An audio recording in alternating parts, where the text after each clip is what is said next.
যদি হয় বিদ্যালয়টা পতিতাদের আড্ডাখানা, এর চেয়ে মরাই ভালো, দেশ ছেড়ে যাওয়াই ভালো। কি হবে ধোঁকা দিয়ে বিবেকটাকে, কি হবে বেঁচে থাকে অযথা বিদ্যা শিখে যদি না গড়তে পারি শোষণবিহীন সমাজটাকে। কি হবে আলেম হয়ে ইমাম সাজে সমাজেতে, তারও যদি সত্য কথা উচ্চ স্বরে না বলিতে। কি হবে আলেম হয়ে ইমাম সাজে সমাজেতে, তারও যদি সত্য কথা উচ্চ স্বরে না বলিতে।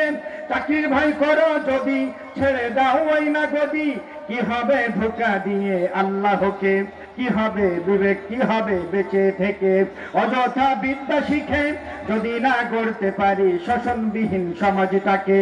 যদি না গড়তে পারি শোষণবিহীন সমাজটাকে, যদি না গড়তে পারি শোষণবিহীন সমাজটাকে। আমরা আল কোরআনের সমাজ যদি চাই,